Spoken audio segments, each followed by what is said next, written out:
హరి ఓం.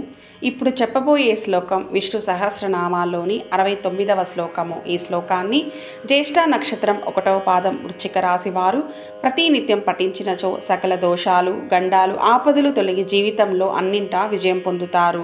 జ్యేష్ఠ నక్షత్రం 1, 2, 3, 4 పాదాలు వృశ్చిక రాశికి చెందుతాయి. జ్యేష్ఠ నక్షత్ర అధిపతి బుధుడు. గణము రాక్షస గణము. శ్లోకము: కాలనేమినిః వీరః శౌరిః శూరజనేశ్వరः త్రిలోకాత్మా త్రిలోకేశः కేశవః కేశిః హరిః. కాలనేమినిః వీరః శౌరిః శూరజనేశ్వరः త్రిలోకాత్మా త్రిలోకేశः కేశవః కేశిః హరిః.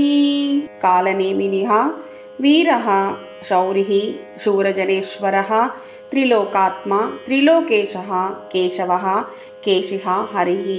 తాత్పర్యం: కాలనేమి అనే రాక్షసుని చంపినవాడు, విక్రమము కలవాడు, అత్యంత శూరుడు, శూరులకు ప్రభువు, అంతర్యామి రూపంలో ముల్లోకాలకు ఆత్మ అయి ఉన్నాడు. లేక 3 లోకాలు ఆయన కన్నా వేరు కావు. త్రిలోకాలను శాసించువాడు, తేజోమయమైన కాంతి కిరణాలను సంక్రమింపజేయువాడు, కేసి అనే రాక్షసుని సంహరించినవాడు, మరియు జనన మరణ ప్రవాహమైన సంసారాన్ని, దానికి కారణమైన అవిద్యను కూడా హరించేవాడు శ్రీమన్నారాయణుడు.